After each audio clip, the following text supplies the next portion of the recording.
Os vais a reír, pero es que es verdad. Otro factor que para mí fue determinante fue tener un padre cartero. Mi padre repartía el correo en el centro de Teruel. Claro. Y ahí pasaban dos cosas. Una, que es muy bonita. En aquella época los jubilados no tenían cuentas corrientes en los bancos. El dinero lo recibían por giro postal. Claro. El Estado les mandaba un giro y el cartero tenía que llevarles el dinero en monedas físico a sus casas. Mi padre decidía generalmente hacer el reparto de los giros porque era una cosa delicada. Claro. Llevaba mucho dinero encima. Hacía el reparto de los giros los sábados por la mañana. Ajá. Los sábados yo no tenía colegio y me iba con él. Entonces lo acompañaba. Y en muchas de esas casas donde iba a ver, pues no sé, a la señora Emerenciana o al señor Faustino al que tocara a entregarles la pensión, también con la pensión les daba la carta que su hijo o su hija les habían mandado desde Barcelona o desde Valencia, porque en Teruel no había trabajo, tenías que irte, o eras funcionario o te tenías que ir a buscar la vida fuera. Y aquellos abuelos que habían vivido la guerra, eran analfabetos, no sabían leer. Así que mi padre me dejaba con esa señora o ese señor alrededor de una mesa como esta, una mesa camilla, con un brasero, para que les leyera la carta mientras seguía repartiendo en el resto de los pisos. Así que cuando terminaba una mañana de aquellas, de mi infancia, yo tenía un retrato cabal de cómo era la vida de cada una de aquellas casas. Creo que aquello me convirtió en narrador. Hoy entrevistamos a Javier Sierra. Javier es escritor, periodista e investigador y uno de los autores más leídos de nuestro país.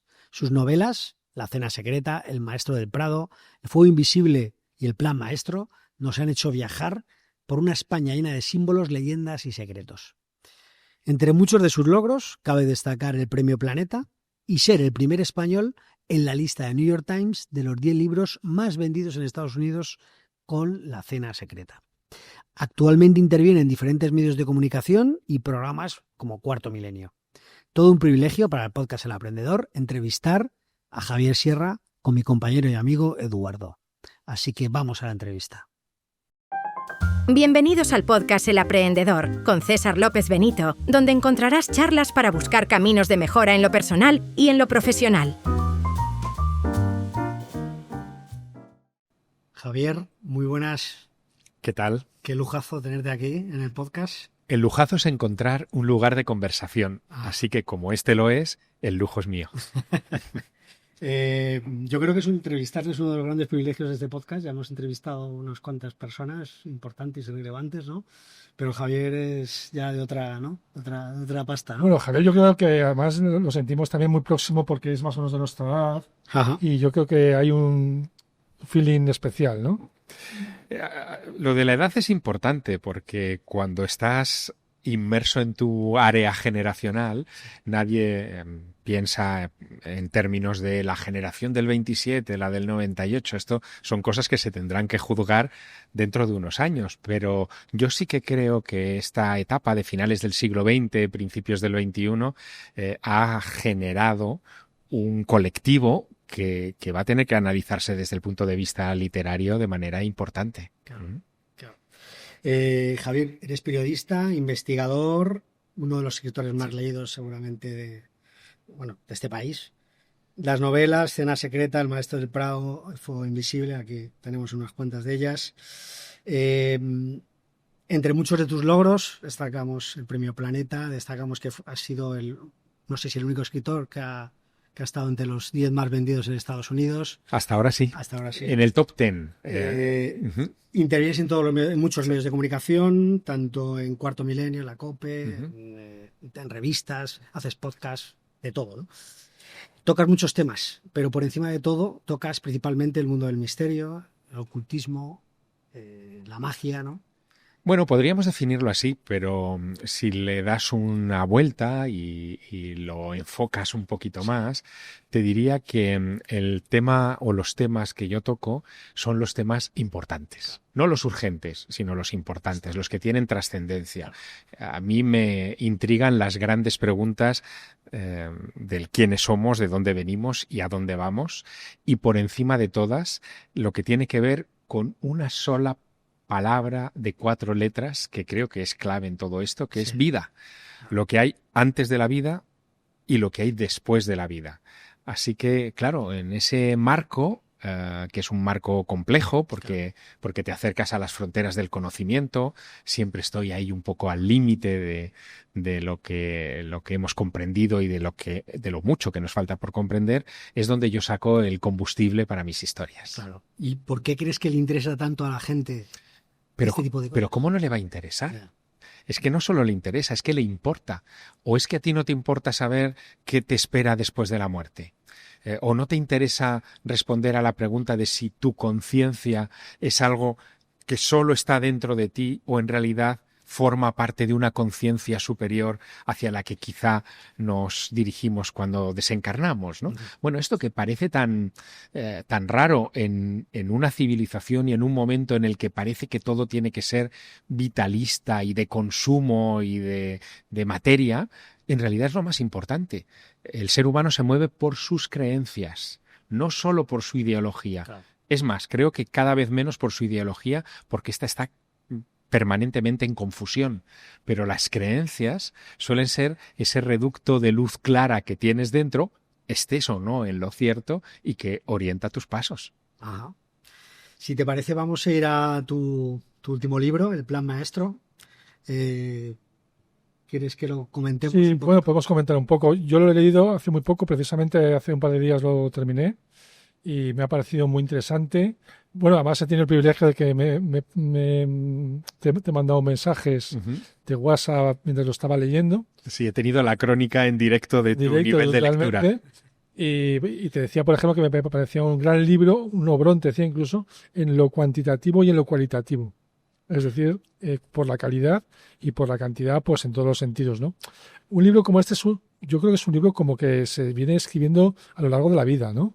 Sí, es verdad que hay obras que se van construyendo a lo largo de muchos años, aunque luego parezca que has salido de tu escritorio en 1 año o en 2 de trabajo. Y esta es una de esas obras. En realidad yo empecé a escribirla, te diría que sobre el 2010, 2011, cuando me planteo la necesidad de volcar sobre papel cuál es mi aproximación al mundo del arte. El arte siempre había estado en mi literatura, de una manera o de otra. Cuando yo publico mi segunda novela, Las Puertas Templarias, que es un libro sobre catedrales góticas, ya estaba adentrándome en la simbología de estos templos, ¿no? En la simbología escultórica, en el sentido de las vidrieras, en el programa iconográfico. Ya tuve una conexión con esto y me di cuenta de que forma parte de un lenguaje olvidado, perdido. Las catedrales no eran solo lugares para ir a rezar, eran en la Edad Media, en fin, durante muchos siglos, casi la lonja donde la gente se reunía y también el calendario al que iban a consultar antes de tomar decisiones de todo tipo, ¿no? Los campesinos veían allí en la sombra que proyectaban ciertas estatuas si era ya primavera o verano y era el momento de la cosecha o de la siembra o si era el tiempo de la matanza de los animales. Y eso a mí me impresionó, que estuviéramos perdiendo ese lenguaje. Luego publiqué La Cena Secreta, ¿no? Que es ese libro de 2004 que de repente se tradujo en 45 países, que fue un éxito mundial y que tenía que ver con una reinterpretación iconográfica de la Última Cena que ejecutó Leonardo da Vinci en Santa Maria delle Grazie, en Milán. Y ahí, de alguna manera, se confirmó que yo le debía algo al arte, ¿no? Que había ahí algo que me había nutrido intelectualmente para escribir mis historias. Así que decidí escribir este libro, que no era en principio el plan maestro, antes hubo otro, El Maestro del Prado, en donde contaba por qué me interesaba el arte. ¿Por qué alguien como yo, un chico de Teruel, educado en la Facultad de Ciencias de la Información, alejado de los supuestos artísticos e históricos por formación, termine implicado en esto. Y me acordé de algo que me pasó en el Museo del Prado siendo casi un adolescente, un estudiante, ¿no? Tenía 19 años, estaba empezando periodismo y un día delante de una pintura, una Sagrada Familia de Rafael, se me acercó un desconocido por la espalda, no me dio ni los buenos días y empezó a explicarme cómo tenía que leer esa imagen que teníamos delante.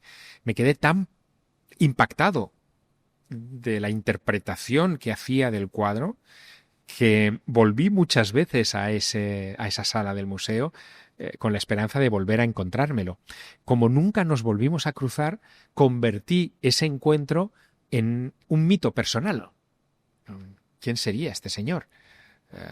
Fue una imaginación mía, fue un fantasma, fue alguien que de verdad, estaba a la caza de ojos despiertos, curiosos en el museo, y con el tiempo lo convertí en personaje de una trama, que es la que publiqué en 2013 en el Maestro del Prado. Pero en ese libro, el Maestro del Prado se desvanecía de manera misteriosa y dejaba al lector, como dicen los ingleses, casi como en un cliffhanger, ¿no? En un precipicio, colgado en un precipicio. Así que tenía el compromiso de rematar esa historia, de darle más volumen al maestro y de integrarlo en un relato más novelesco. Y así nace el plan maestro, que es esa contribución final y que conecta también con muchos de mis intereses. Hay arte, hay misterio, hay ovnis. Se asoman, pero a mí la historia siempre del espacio, la vida extraterrestre y estas cosas que se publicaban en los periódicos hace años siempre me han interesado. Hay mitología, hay muchas de las materias que han iluminado, mi camino durante tanto tiempo. Yo diría que hay trascendencia, ¿no? Sí, hay trascendencia, porque el plan maestro parte, como todas mis novelas, de una pregunta. Yo cuando me pongo a escribir un libro, debo aislar el interrogante que quiero resolver con mi literatura. No escribo para entretener al lector. Yo creo que esto es importante. Estamos sepultados en literatura de entretenimiento, que me parece bien, correcto, pero a mí me parece a la vez un poco desperdicio, ¿no? Teniendo un vehículo tan poderoso como es la novela, no transmitir algo más que mero ocio al lector, yo creo que es casi una obligación, ¿no? O sea, es un pecado no hacerlo. Entonces yo quiero hacer eso y me planteo siempre una pregunta a resolver en cada novela. En el plan maestro, la pregunta es, ¿para qué inventó el ser humano el arte? Pensémoslo. Sí. El ser humano es una especie muy utilitarista.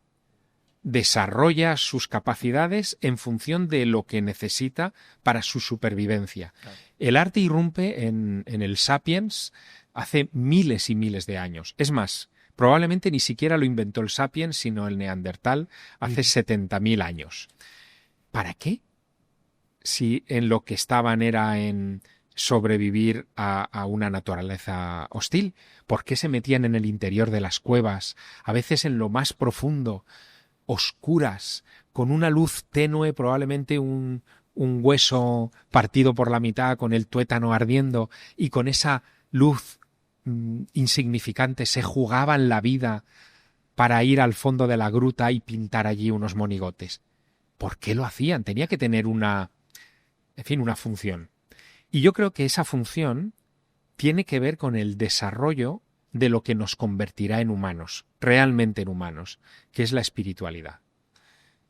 Ellos lo que hacen es intentar marcar en la roca de la pared lo que no son capaces de ver con los ojos.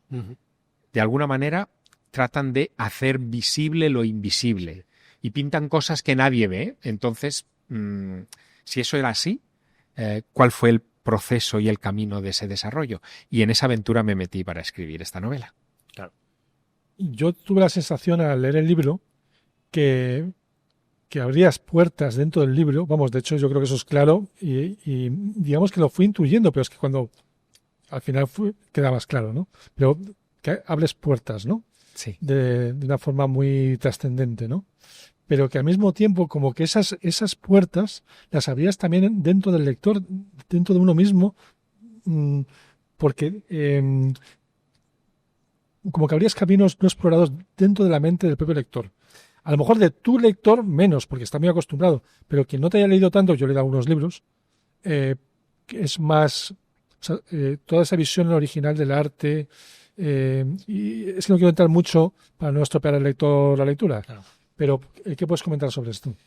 Bueno, ese comentario es muy acertado, porque mi visión del arte finalmente es que el arte es una puerta, es como un umbral en el que se comunican dos mundos, lo que hay a este lado, en el mundo material, en el mundo donde nos desenvolvemos, en la dimensión tridimensional en la que habitamos, pero al otro lado de la pintura hay algo más, hay un universo.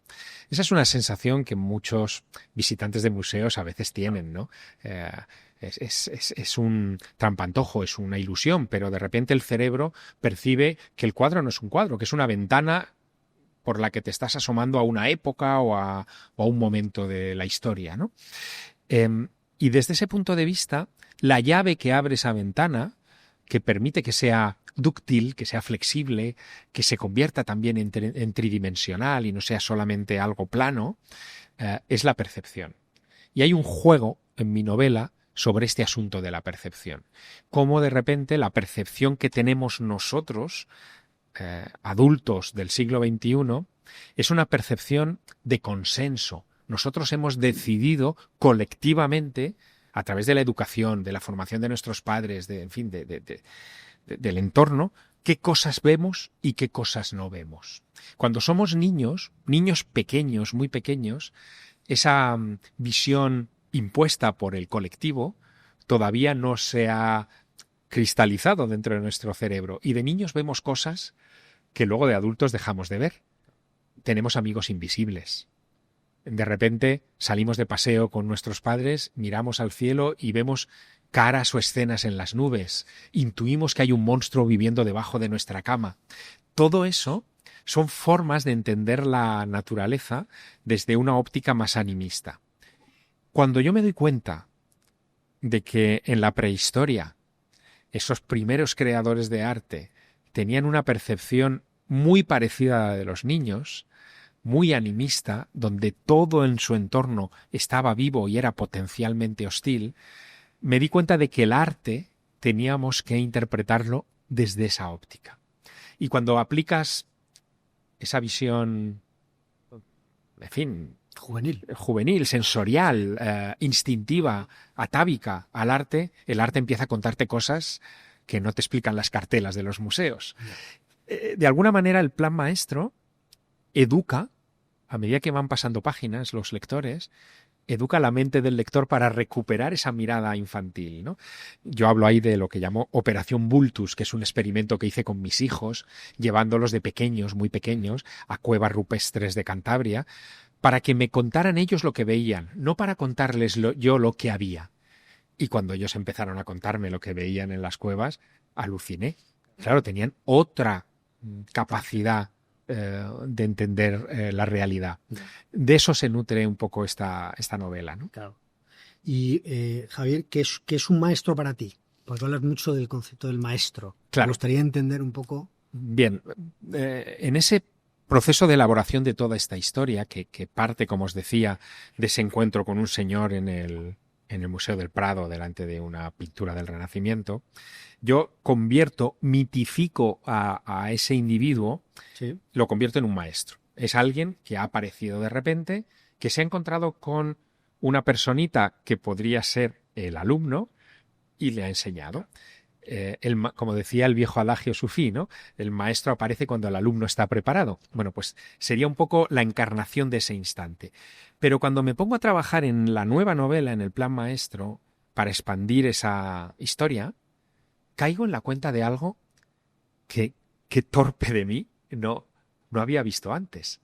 Y es que eso que a mí me sucedió en Madrid, en pleno siglo XX, en época moderna, venía siendo descrito en todos los mitos antiguos de la Tierra. Hay una categoría de divinidades que aparecen en la antigua Grecia, aparecen en Egipto, aparecen en Mesopotamia, pero aparecen también en civilizaciones precolombinas, que son inventariadas como maestros instructores o dioses maestros. Son esos dioses como Oannes en Babilonia o el dios Tot en Egipto, Sí. que llegan a un pueblo y, viendo que les falta mucho por aprender, les enseña a cultivar la tierra, a mirar el cielo para adelantarse a las estaciones, les enseña matemáticas para calcular los kilos de trigo que recogen y poder repartirlos, les enseña la civilización, los rudimentos de la civilización. En el caso de Tot, incluso a construir pirámides o los fundamentos de la medicina que después adquiriría Imhotep, que sería un sacerdote, en fin, muy adscrito al culto al dios Tot. Bueno, pues me doy cuenta de que lo que hacían esos dioses hace miles de años, a gran escala, con pueblos, es lo que hizo aquel señor conmigo a pequeña escala en el Museo del Prado. Y, bueno, tú lo sabes muy bien, Eduardo, de ese tipo de ideas locas, de contraste, surgen las grandes tramas. ¿Existirá una relación? Me planteo. Surgen solas, además, surgen en el cerebro solas. Exacto. Son como chispas. Total. ¿Existirá una relación entre esos dioses maestros de la antigüedad y mi pequeño maestro del Prado? ¿Habrá un plan en alguna esfera, no sé dónde, en la que es necesario que haya unos vehículos de transmisión de ese conocimiento para que los pueblos evolucionen? Bueno, pues a partir de eso surge la idea de, que está muy expresada en el plan maestro, de la existencia de un colectivo de guardianes de una información que tiene que ver con la interpretación del arte como vehículo de comunicación entre dimensiones o entre universos, ¿no? Y yo creo que ese punto, que es más de, podría tildarse más de fantasía o de ciencia ficción, cuando se adscribe a algo tan físico y tan accesible al lector moderno como es el arte, deja de ser fantasía y deja de ser y se convierte en una posibilidad. Yo ya estoy viendo a muchos lectores de mis libros acercarse al Museo del Prado buscando esos detalles, ¿no? Buscando la cerradura por la que abrir esas ventanas. Pero de hecho, y además, digo yo, vamos, estos maestros me recuerdan un poco a ciertas teorías que hay con extraterrestres, ¿no? De culturas antiguas, ¿no? Que si nos han podido visitar precisamente en momentos puntuales, ¿no? Mira, yo sé que lo que te voy a decir va a extrañarte, ¿no? Pero todo lo que yo aprendí de niño, ¿no? De estas mitologías, de los dioses de la antigüedad, etcétera, lo aprendí buscando extraterrestres. Yo recuerdo perfectamente un día debía ser 1980, yo tenía 9 años, un día en el que me acerco solo, con 5 duros en el bolsillo, 25 pesetas de entonces, a la feria del libro de mi ciudad, de Teruel, para comprarme lo que yo quisiera.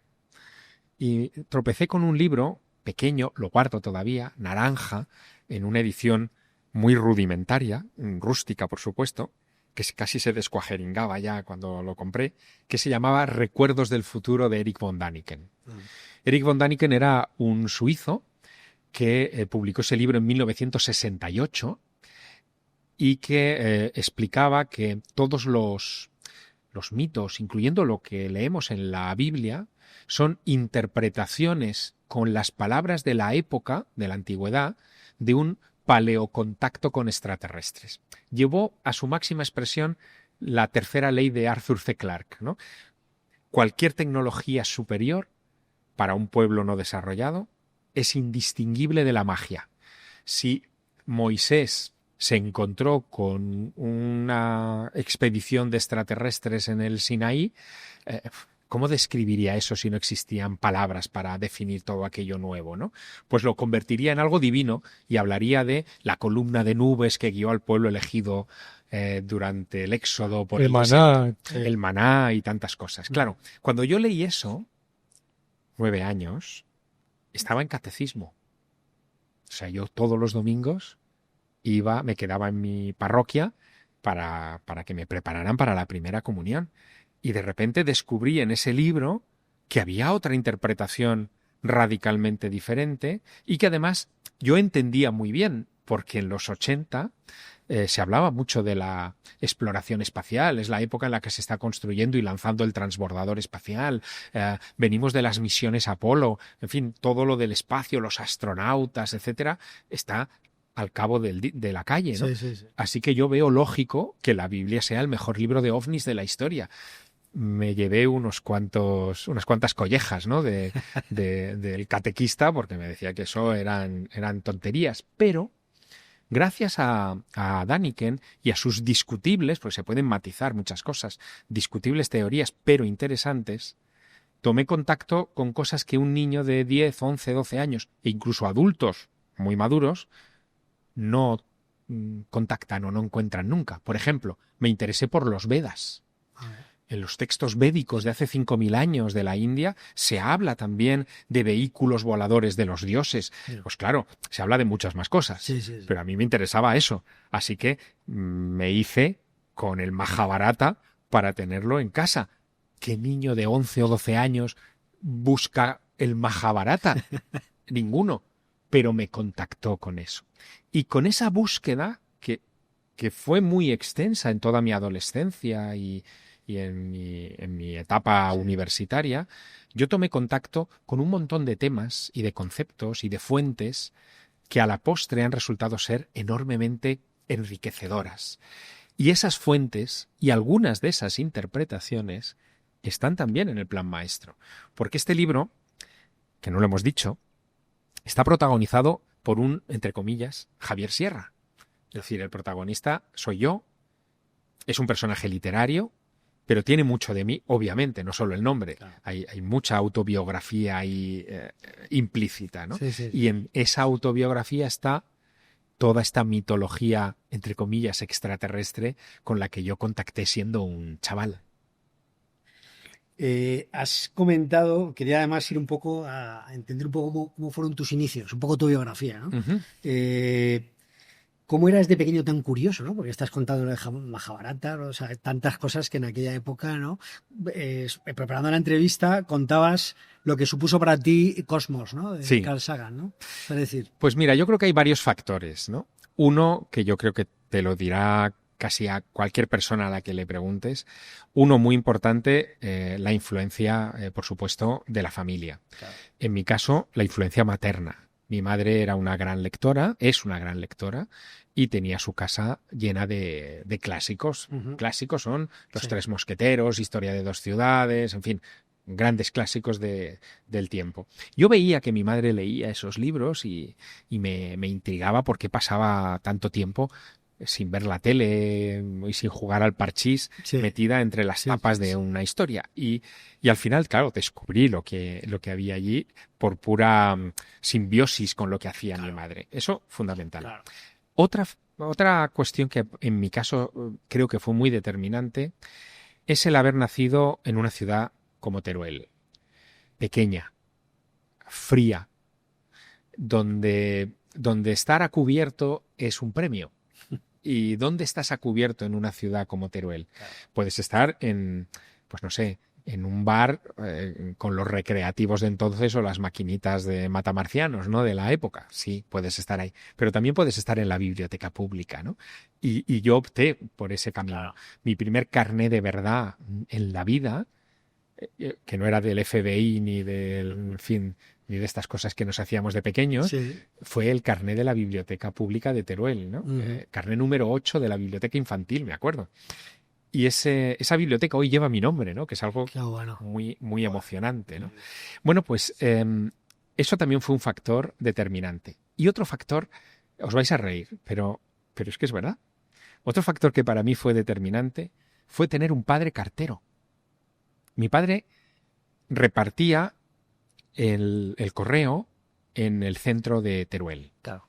Y ahí pasaban dos cosas. Una, que es muy bonita. En aquella época los jubilados no tenían cuentas corrientes en los bancos. El dinero lo recibían por giro postal. Claro. El Estado les mandaba un giro Ujú. y el cartero tenía que llevarles el dinero en monedas físico a sus casas. Mi padre decidía generalmente hacer el reparto de los giros porque era una cosa delicada. Claro. Llevaba dinero, mucho dinero encima. Hacía el reparto de los giros los sábados por la mañana. Ajá. Los sábados yo no tenía colegio y me iba con él. Entonces lo acompañaba. Y en muchas de esas casas donde iba a ver, pues no sé, a la señora Emerenciana o al señor Faustino al que tocara a entregarles la pensión, también con la pensión les daba la carta que su hijo o su hija les habían mandado desde Barcelona o desde Valencia, porque en Teruel no había trabajo, tenías que irte, o eras funcionario o te tenías que ir a buscar la vida fuera. Y aquellos abuelos que habían vivido la guerra, eran analfabetos, no sabían leer. Así que mi padre me dejaba con esa señora o ese señor alrededor de una mesa como esta, una mesa camilla, con un brasero, para que les leyera la carta mientras seguía repartiendo en el resto de los pisos. Así que cuando terminaba una mañana de aquellas, de mi infancia, yo tenía un retrato cabal de cómo era la vida de cada una de aquellas casas. Creo que aquello me convirtió en narrador. Claro. El escuchar las vidas ajenas. Y hablabas, o sea, ¿qué les leía las leías cartas. las cartas. Ah, directa, cualquier carta que recibieran de cualquier tipo. De su hija o de sus familiares. Yo les leía las cartas y me enteraba de todo. Claro, lógicamente. Y algún abuelo se me echaba a llorar. O sea, estas cosas yo las he vivido. Y segundo punto. Pasada. Mi padre era cartero, insisto. Y en aquella época yo podía mandar cartas a cualquier sitio de España. Claro. Gratis, sin ponerle sellos. Simplemente le ponía en una esquina Sierra, Correos, y allí en la oficina lo matasellaban y mandabas la carta. Era uno de los privilegios que tenías por ser funcionario de Correos. Claro. Y yo me dediqué a escribir a todo el mundo. Es decir, Hiciste pluma ahí, ¿no? No, claro. Y tenía amigos en sitios remotos. No había redes sociales, no había internet. La vía de comunicación eran las cartas. No podías llamar por teléfono porque en aquella época era poner conferencias y eso valía un riñón y medio. Así que yo mandaba cartas, monté mi primer club de ovnis siendo muy pequeño y me permitió, por ejemplo, contactar entonces con 14 años con JJ Benítez, que entonces era famoso por los caballos de Troya, pero a mí me interesaba por su vertiente, en fin, de investigador de ovnis, ¿no? ¿Y qué te dijo? No, me contestó y se hizo socio de mi club. O sea que sí, estas cosas pasaban en aquella época. Pero también, por ejemplo, mandaba cartas, no sé, recuerdo, a Felipe González, ¿no? Entonces presidente del gobierno, para que me enviara los archivos secretos sobre ovnis, ¿no? En España. Y me respondieron, no me respondió González, me respondió su secretario de Estado, uno de los que tenía ahí alrededor, Roberto Dorado se llamaba, diciéndome que lo de los ovnis era digamos que competencia del Ejército del Aire y que me dirigiera al Ejército del Aire. Por supuesto escribía al Ejército del Aire, pero escribía al Papa para que me hablara de los ovnis y me respondieron del Specola Vaticana, del Observatorio Astronómico del Vaticano. Yo me dedicaba a eso de pequeño. Sí. ¿Por qué? Porque en Teruel, y vuelvo a lo anterior, hacía frío. Claro. No podías dedicarle mucho tiempo a jugar a fútbol. Claro. Porque hacía frío. Claro. Así que me dedicaba a leer y a escribir. Claro. Aparte de que a ti tampoco te pega mucho el fútbol. ¿No vas a Bueno, decir que no? A ver, esto necesita una aclaración. Es verdad que no me pega mucho el fútbol ahora, es obvio, pero en aquella época, como a todo niño, le gustaba, y estamos hablando de que a mí el Mundial de Naranjito, el Mundial 82, me pilló con 11 años, el Mundial de España, ¿no? Y claro, yo por supuesto tenía mi equipación y me iba a jugar con mis amigos, pero aquel año, vieron que tenían que ponerme botas ortopédicas porque los pies los tenía que se me inclinaban hacia adentro y con botas ortopédicas no podía jugar a fútbol a riesgo de matar a alguno de los compañeros de juego. Así que aquel año, fijaos lo que son las cosas, me tuve que quedar en la banda sin jugar. Fue un año en el que yo me conecté mucho también con la lectura. Pero es que aquel verano del 82, decepcionado con el fútbol... Claro. Joder, vaya resultado el de España también, ¿eh? Malo. Pero aquel año fue el año que emitieron en televisión española Cosmos de Carl Sagan. Y yo me enganché a Cosmos de Carl Sagan, ¿no? Con aquella voz que lo doblaba, ¿no? José María del Río, con aquellas imágenes, con aquellas explicaciones de el envío de las Voyager más allá de los límites del sistema solar. Todo a mí aquello me atrapó y me empecé a hacer grandes preguntas. Claro. ¿Quién soy? ¿Dónde estoy? ¿Hay alguien como yo mirando hacia este sol en el que yo estoy orbitando, preguntándose lo mismo? ¿Podré alguna vez comunicarme con él o con ella? Y esas preguntas que parecen del Principito son las importantes, porque nos conectan con lo que de verdad somos, ¿no? De hecho, yo creo que Cosmos, o sea, verlo hoy, de hecho, tengo el DVD, lo compré no hace mucho, creo que, o sea, lo sigues viendo y es impactante, o sea, me parece un documento tan relevante. Hombre, se nota que tiene 40 o 50 años, ¿no? Sí, sí, sí. Pero no sé si hoy en día tendría que ser algo obligatorio para los chavales, ¿no? Pues mira, que pudieran ver ese tipo de... hay algo en Cosmos que a mí me resulta muy curioso, ¿no? Hubo un remake hace pocos años de Cosmos y lo hizo Neil deGrasse Tyson, que es un gran astrofísico, un gran divulgador científico en los Estados Unidos. Si tú ves el Cosmos de Carl Sagan, que no tenía medios, tenía las imágenes de la NASA, de la época y las entradillas que hacía Sagan en distintos sitios y la poesía que le metía Sagan a sus explicaciones. Y ves a Neil deGrasse con todos los medios que tenemos, la tecnología, las reconstrucciones, el uso de inteligencia artificial, en fin, todo lo que tenemos audiovisual a nuestro alcance, y los comparas, te sigues quedando con Cosmos de Carl Sagan. ¿Por qué? Por el relato. Claro. Por Sagan. Claro. Pero es el relato. Sí. Y eso a mí me parece una lección importantísima. Es que si no le pones alma a lo que haces, no pasas de ser un libro de instrucciones. ¿Qué diferencia una gran novela de el pliego de información del prospecto de un medicamento? Ya. Las letras y el papel se parecen. Claro. Pero una cosa tiene alma, tiene gancho, tiene hilo. El fuego invisible, que dirías tú, ¿no? El fuego invisible, efectivamente. Claro. En fin, así soy yo, ¿no? Sí, sí, Yo, sí, te entiendo. Me gusta partir de esa energía primordial. En ti yo veo algo importante y es la sensibilidad. Y yo me pregunto que aparte de la inteligencia, de los conocimientos que uno pueda tener, yo noto que hay personas que tienen una sensibilidad muy especial y hay otros que no la tienen. Y en tu libro último eso se nota muchísimo en todo lo que he leído. Yo noto que tú tienes una sensibilidad especial, ¿no? Sientes cosas que no sienten otros, ¿no? De todo tipo, vamos. Y que eso es al final lo que te lleva a hacer tu obra, ¿no? Sí, quizá, a ver, claro, es mi sensibilidad, por lo tanto es mi subjetividad y me cuesta verlo desde un punto de vista objetivo que probablemente es el que tú tienes, ¿no? Tú me ves desde fuera. Pero lo que sí que pretendo es transmitir a mi lector que hay otras maneras de ver las cosas, ¿no? Por la cultura que tenemos, por la velocidad de la vida que tenemos, tendemos a ver las cosas de manera muy superficial y muy rápida. Y, por ejemplo, en el caso del arte, el arte no se entiende si tú no le dedicas un tiempo. Yo estoy harto de ver como todos los días a las 6 de la tarde, cuando el Museo del Prado es gratuito, hay unas colas enormes de gente para ver la pinacoteca y verla en 2 horas, y aprovechan entre las 6 y las 8 menos cuarto, que empiezan a evacuar el museo, aprovechan para verlo todo, sin detenerse más allá de 40 segundos como mucho en sus obras, ¿no? las que le llaman la atención. Claro, 40 segundos de comunicación con un cuadro es manifiestamente insuficiente. Claro.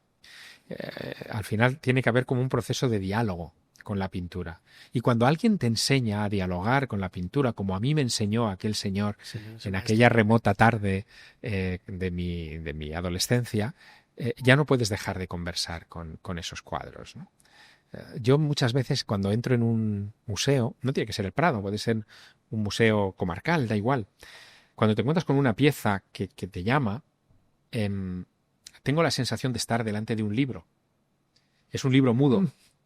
Es un mutus liber, como se decía en alquimia, ¿no? Un libro sin palabras al que yo soy el responsable de darle las palabras. Y ahí es donde nace el diálogo. Yo creo que si fuéramos con un poco de esa actitud, los museos serían otra cosa, ¿no? Claro. Y los veríamos como las bibliotecas realmente de historias fascinantes que son. Claro. Yo te he oído hablar mucho de que lo importante para un escritor es encontrar su voz, ¿no? Sí, eso es muy importante. Eso es muy importante, ¿no? ¿Cómo supiste que habías encontrado la tuya?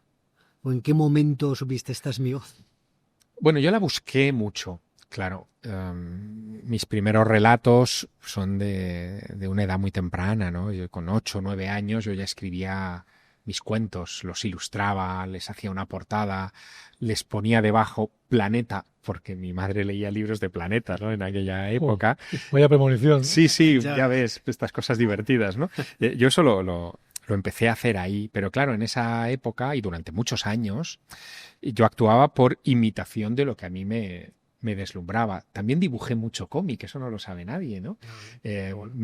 Yo fui coleccionista de los fascículos que hacía Forges de la historia de España. Él hizo la historia de aquí y la historia forgesporánea en fascículos desde hablando de los 80, ¿no? Yo coleccionaba aquello, iba al kiosco como si fuera un templo y cada semana me llevaba el fascículo y aprendía historia por ahí. Y aprendía a dibujar. Yo dibujaba un poco tipo Forges con sus narizotas y sus cosas, ¿no? Sí. Y escribía algunas cosas en esa línea, ¿no? En aquella época. Pero todo era por imitación, no era mi voz. Hubo un momento en el que algo, no sé, empezó a nacer dentro de mí distinto, ¿no? Creo que fue después de leer 2 libros que me abrieron a otro universo. Uno fue El nombre de la rosa, de Umberto Eco, que es un poco la primera gran novela histórica moderna, en el sentido de que incorpora el thriller. Es un divertimento de Umberto Eco maravilloso, ¿no? Donde mezcla muchos conceptos y le pone de trasfondo un monasterio medieval, en fin, en una época fascinante, ¿no? Y el otro libro que cayó en mis manos y que fue muy influyente fue El 8, de Catherine Neville, que es un libro de una norteamericana, se publicó en España en el año 88, si no recuerdo mal, en el que se cuenta la historia de un ajedrez de la época de Carlomagno que va pasando de mano en mano y reconstruye escenas de la Revolución Francesa y de otros periodos históricos y hasta llegar a nuestros días, ¿no?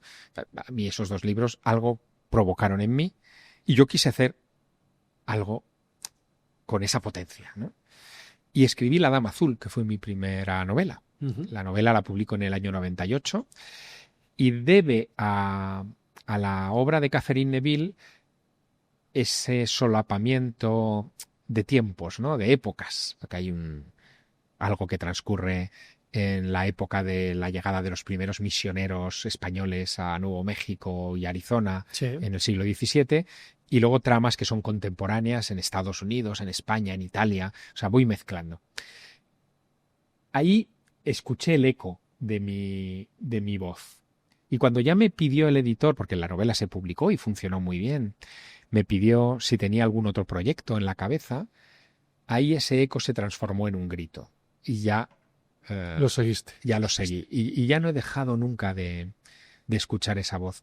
Esté o no, fijaos, esté o no en la línea de lo comercial, que muchas veces los editores obviamente son una industria y tienen que ganarse la vida. Pues esté o no en la línea de lo comercial o en la línea de lo que se lleva o en la moda o en la tendencia, a mí eso siempre me ha dado igual. Yo he escuchado mi voz, he hecho cosas que estaban fuera en principio de la tendencia y todas han sido maravillosamente recibidas por los lectores. ¿Y sabéis por qué?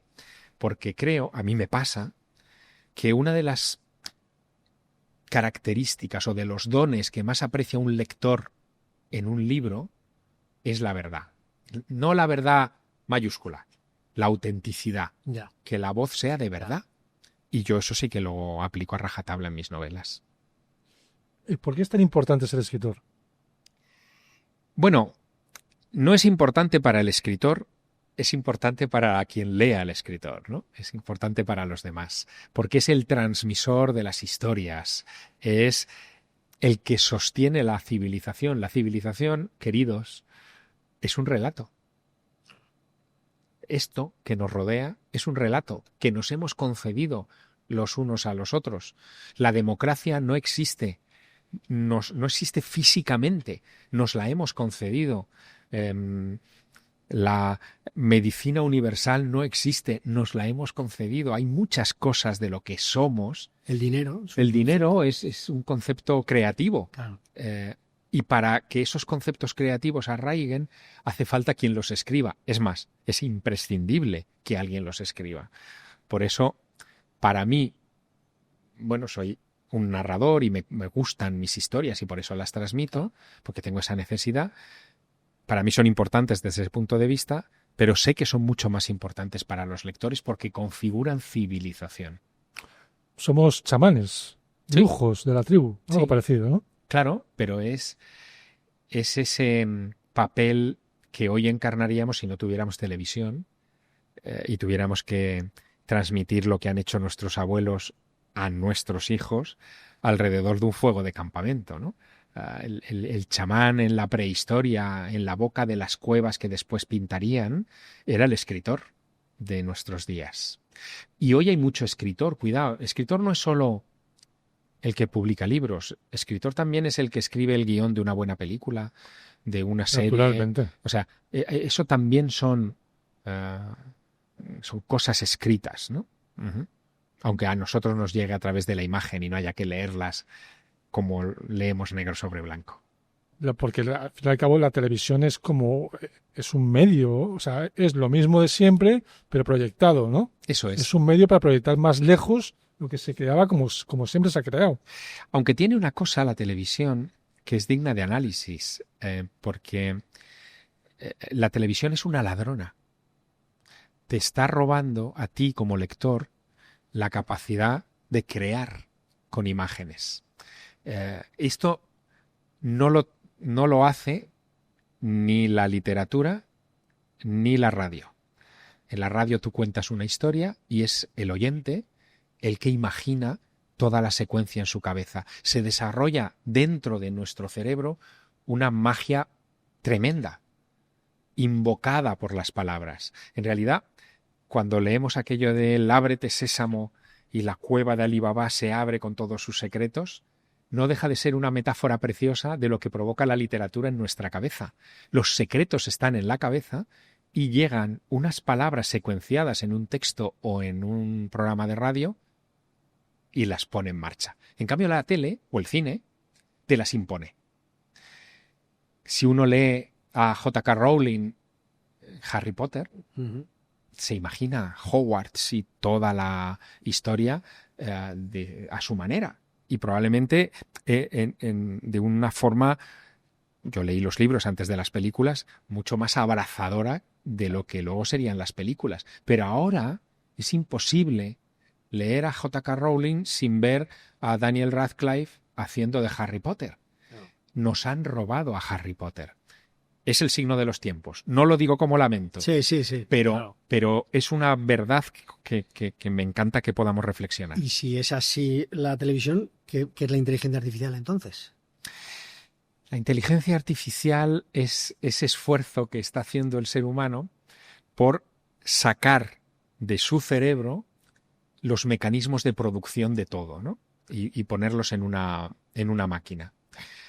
Va a llegar un día, yo sé que esto va a sonar muy raro, pero va a llegar un día en el que tú vas a llegar a tu casa después de trabajar y vas a decir, hoy tengo el cuerpo de ver una película de Indiana Jones ambientada en época maya, donde vengan unos malvados del centro de la Tierra a comerse el cerebro de los conquistadores y que el protagonista sea Andrés Pájares. Andrés Pájares. Y la inteligencia artificial cogerá esa instrucción que tú darás en voz alta delante de tu pantalla y te creará en segundos esa película que tú quieres ver. Es tremendo. Claro. Eso pasará, tarde o temprano. Ahora bien, necesitaremos a creadores para mantener algo que es invisible y que la inteligencia artificial es muy improbable que desarrolle, que se llama intención. Una obra de arte se convierte en una obra de arte cuando hay intención. Cuando hay una intención profunda, una intención que trasciende, que va más allá de la propia obra de arte. Cuando es una intención de entretenimiento, esa película que tú has ordenado con un Indiana Jones con la cara de Andrés Pajares se va a crear durante una hora para tu servicio, pero no va a afectar ni modular las vidas de nadie, porque va a ser solo de tu consumo. Pero cuando tienes una obra con intención, amigo, ahí tienes el arte, ¿no? ¿Utilizas la IA? No. Ni ChatGPT ni nada. No, porque las 2 o 3 veces que me he metido en el ChatGPT me mentí a ChatGPT. Es decir, es un bien queda, ¿no? Te responde con mucha amabilidad y con, en fin, una cortesía que se agradece, que ya casi no es ni común, ¿no? En estos tiempos, pero se inventa las respuestas Sí. o te da personas por las que yo estaba interesadas y le preguntaba por ellas, me las daba por muertos, ¿no? Y dije, pero si no están muertos, si están vivos, ¿no? Bueno, Sí. es decir, que, a ver, entiendo también que era esa fase inicial de Claro. la inteligencia artificial. Todo esto va a evolucionar mucho. La inteligencia artificial ha llegado, igual que llegó Internet, para quedarse en nuestras vidas. Va a influir en muchísimas cosas, en fin, de nuestra vida cotidiana. Pero creo que el ser humano tiene todavía mucho recorrido al margen de la inteligencia artificial. Como ves, soy un optimista antropológico. Eso te iba a Es que- decir. ¿Y a los escritores nos va a quitar el trabajo? ¿Tú qué crees? Sí. No, A ver, nos va a quitar trabajo en la literatura de ocio, puramente de ocio, pero la literatura, la que te hace pensar, la que va a hacer incluso que la inteligencia artificial del siglo XXII sea mejor, esa la vamos a tener que hacer nosotros. Yo lo que veo es que al final será ella la que nos esté copiando constantemente a nosotros. Ya nos copia. De hecho, una de las grandes controversias que está sobre la mesa de los gestores de derechos de autor en estos momentos es cómo regular eso, ¿no? Claro.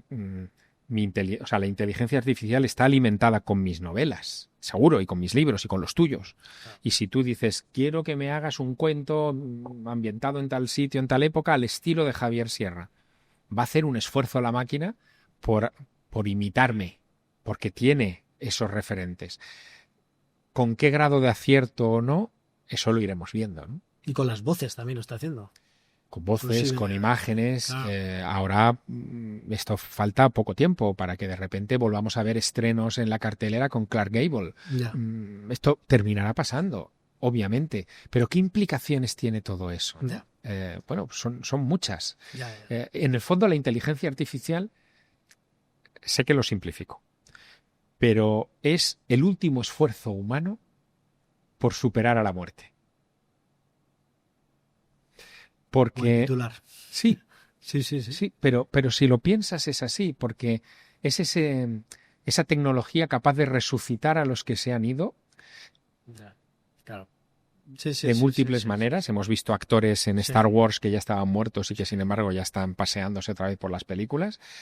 Y también es lo que va a recoger toda tu producción, todo lo que tú has hecho, y va a crear un avatar tuyo para que cuando tú físicamente no estés en el planeta Tierra, el aprehendedor pueda seguir todavía en Internet funcionando.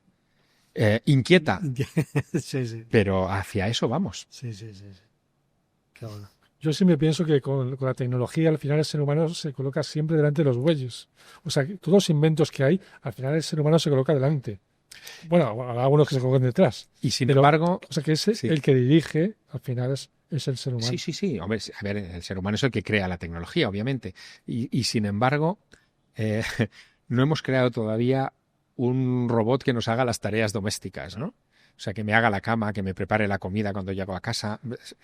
Bueno, Tesla ya está en ello, ¿eh? Sí, Sí, parece ser que ya tiene un prototipo de... dice que está en ello, pero oye, lo que importa, ¿no? Ya. Eso todavía no lo hemos creado. Sí.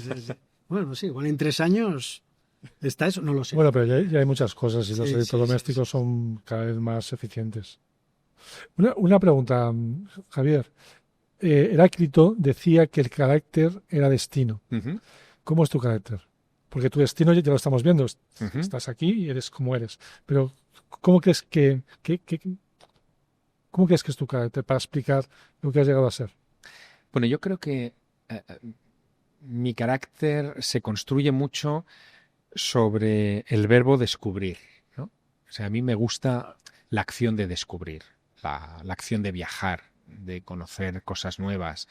En ese descubrimiento incluyo muchas cosas que han construido mi carácter. Por ejemplo, el podernos sentar en una mesa como esta y tener un diálogo y poder intercambiar ideas y debatir cosas. A mí eso me ha fascinado desde que era niño. Creo que el ser humano es bueno. Fíjate, ¿eh? O sea, debo ser el último que se lo cree, pero pese a todo lo que ocurre a nuestro alrededor, creo que el ser humano es bueno. Que hay unos cuantos que se pudren y que son los que se postulan a políticos. Esto es así y son los que nos están llevando a las situaciones en las que estamos. Pero yo he viajado al corazón de los Estados Unidos muchas veces, a estados remotos, a la América profunda, y me he encontrado con gente que me la podría llevar a un pueblo de Ciudad Real y sentarlos en la puerta con los abuelos y tendrían una tertulia maravillosa hablando de las cosas que realmente importan. Claro. Y lo mismo me ha pasado en África, viajando al corazón de Egipto, o yéndome a Sudán o a cualquier lugar de este tipo y viendo este tipo de personas, ¿no? O en Rusia, en esa Rusia que tenemos ahí como satanizada y tal, claro. Hay una gente maravillosa. Yo lo veo así. Y creo que hay que luchar porque las sombras no nos terminen devorando. Por eso mis libros también cumplen un poco esa función de faro, ¿no? O sea, a mí me gusta que mis libros tengan al final un regusto positivo. Hay mucha literatura pesimista, mucha literatura oprimente, ¿no? No hay más que ver todo el boom de la novela negra. Oh. Hay pocas novelas negras que terminen bien. Ya de por sí es como la negritud, vamos a conducirla hacia un estado todavía más grande de negritud. Y a mí me gustan esas pocas novelas negras que parten de la negritud pero que de repente se convierten en esperanza. De esas hay pocas. Bueno, si algún día escribiera eso, yo haría una novela de ese género. ¿Por qué? Porque creo que la oscuridad es importante para apreciar la luz. Debe existir, pero no debemos dejar que domine. Y ese es el punto de equilibrio en el que me gusta moverme, ¿no? Por eso en tu literatura siempre hablas de los grandes genios de la humanidad, seguramente, ¿no? Sí. Leonardo, sí. Velázquez. Claro, es gente que en fin, que ha sufrido y que ha tenido que combatir contra visiones muy cerradas en esos momentos de la historia, pero que han descubierto su voz, volviendo a tu pregunta anterior, y han decidido proyectarla, no importa los problemas que tuviese el lanzarla al mundo. Y al final se han convertido en nuestros referentes, ¿no? Yo prefiero tener de referente, no sé, a Leonardo que a Stalin. O sea, claro. es una obviedad. Pero cuidado, hay gente que tiene a Stalin como referente, claro, por encima de Leonardo. Eso sí que es preocupante, ¿no? Bueno, ahí quede sobre la mesa. Yo supongo que Jesús también lo pasaría muy mal, tendría muchos malos momentos, vamos, por ser como él, ¿no? Bueno, Jesús tiene una cosa que a mí siempre me ha resultado intrigante, ¿no? Jesús es la culminación de un proceso histórico en el antiguo Israel, ¿no? Estamos hablando de algo que arranca con Moisés, con Abraham, con lo que leemos en el Antiguo Testamento, en donde vemos a un Dios que es un auténtico sátrapa, ¿no? Un tipo que cualquier tribu que no sea la de Israel la mina, la liquida, ¿no? Y cuando llega Jesús, él se postula como heredero de eso, es decir, él dice, y los suyos dicen que es el Mesías que han profetizado Isaías y los grandes profetas, pero predica una cosa que no tiene nada que ver con lo que se predicaba en el Antiguo Testamento, ¿no? Él pone el amor en el centro. Era un hippie, era un tipo absolutamente fuera del espacio y del tiempo de la época. Una especie extraterrestre. Un terrestre extra. Yo diría un terrestre extra, ¿no? Que rompió. Sí.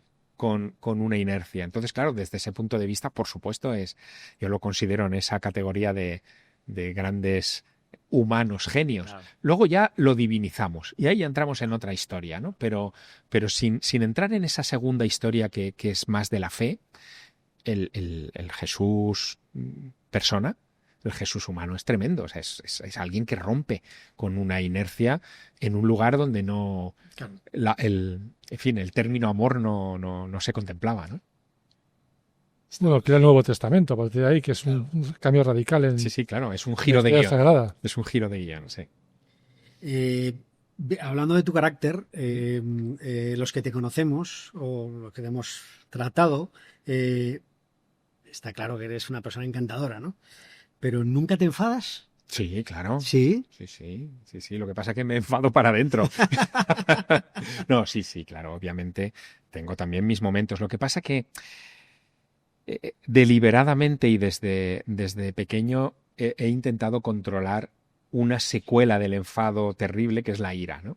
Entonces, eso yo creo que no lo manifiesto. Ajá. ¿Pero es porque eres meditador? ¿Porque lo Bueno, aplacas? sí, porque intento aplacarlo, ¿no? Ajá. O sea, la ira es un desequilibrio en la armonía, ¿no? Total. Entonces yo creo que Claro. lo más importante a lo que tendemos que tender todos los seres humanos es a conseguir el equilibrio, ¿no? O sea, ni ser demasiado bueno ni demasiado malo.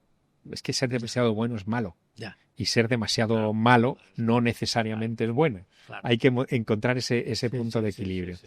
Y luego no dejarse llevar por esas pasiones extremas como puede ser la ira, ¿no? Pero bueno, eso es carácter de... Pues yo te decía, el destino es carácter. Sí, el destino es carácter. A lo mejor también ahí tiene que ver Teruel, ¿no? Y vuelvo a eso, sí, porque en las ciudades pequeñas terminas conociendo a toda la comunidad. Y de alguna manera la calle es tu familia también, ¿no? O sea, te conocen los vecinos, te conocen los profesores, ese famoso ¿y tú de quién eres? Sí. Imprime un carácter Claro. y una manera de ser. Y si eres malo digamos, en una comunidad así, vas a ser señalado inmediatamente. Luego te controlas, ¿no? Te educa, la comunidad te educa. ¿Qué es lo que ha pasado con nuestra civilización? Que hemos construido macrocomunidades. Ya no es la pequeña comunidad, ya no es la tribu, ya ni siquiera es la familia, ¿no? De repente son las grandes urbes, millones de personas moviéndose a la vez y concentrados en su trabajo, en su día a día, donde no conoces al vecino del rellano, de la escalera. Y eso, claro que genera como consecuencia un tipo de carácter diferente, ¿no? Yo vivo en la gran ciudad y estoy rodeado de millones de personas, pero trato de mantener ese carácter de pueblo, de pequeña comunidad, porque creo que es el que nos salvará, fíjate, como especie. Yo creo que podemos tocar tantos temas con Javier que podría ser un podcast de 4 o 5 horas sin problema, porque es que te desenvuelves en tantos temas y también que, bueno, no sé si quieres acabar con alguna última pregunta. Una cosilla que... La verdad es que yo creo que este final era bueno, pero nosotros teníamos preparado una posible última pregunta, ¿no? Vale. Que vamos a ver, si tú haces tus libros basándote en las 3 grandes preguntas, ¿no? Nos preguntamos que antes de morir, ¿cuál sería la pregunta clave que te gustaría contestar con tu vida y con tu obra? Hombre, la que me gustaría, pero no se me va a responder, es ¿y cuál es la siguiente parada? Yo doy por hecho que hay una siguiente parada, pero ¿cuál es? Esa es la que yo formularía antes de pasar página, ¿no? a esta vida. Uh-huh. O sea, la siguiente parada dices después de morir. O sea, después de morir. ¿Dónde vas? Exacto. La vida es un viaje. Sí. Y las etapas de la vida son paradas. Sí. Vale. Cuando te mueres, claro. Parece que es la parada final, es la estación término. Claro. Pero yo no creo en las estaciones término. Claro. Yo creo que hay algo más. Claro. No sé en qué forma. Claro. No sé si es que la conciencia, como pensaba Jung, se integra en una especie de conciencia colectiva. Claro. No sé si hay reencarnación, como yo creo que esa es una idea más pedestre, pero bueno, como se sostienen en muchas tradiciones, especialmente orientales. no sé si llegas al cielo y está San Pedro con las llaves esperándote y va a ver si puedes pasar o no, o si tienes a Anubis con la balanza para pesar los pecados de tu alma. Sí. No lo sé, Sí. pero me gustaría saberlo. Por eso la pregunta es, ¿y la siguiente parada? ¿Cuál? Claro, porque querrás documentar tu próximo libro y entonces necesitarás información. Bueno, me gusta saber a dónde voy. Soy un hombre que le gusta viajar con un mapa en el bolsillo, pero para ese viaje no hay mapa. Igual tiene que ser así, porque es lo que te genera la gran sorpresa. Y dicho sea de paso, a mí las sorpresas me encantan. Bueno, Javier, muchísimas gracias por todo lo que nos has dado. Espero que el siguiente libro que saques puedas venir otra vez aquí. Y nada, un placer, y esta es tu casa, y muchas gracias por todo. Gracias a vosotros, ha sido un placer. Muchas En fin, gracias. pasar por El Aprendedor. Gracias. Muchas gracias. Espero que te haya gustado el episodio de hoy. Si quieres ayudar a que el podcast siga creciendo, recuerda que puedes suscribirte en elaprendedor.com. También puedes recomendarlo en tu entorno, en las plataformas de podcast o en redes sociales. Si quieres contactar con el podcast, no dudes en comunicarte en hola@elaprendedor.com o en las redes sociales. Muchas gracias por estar por aquí y no te pierdas el próximo episodio.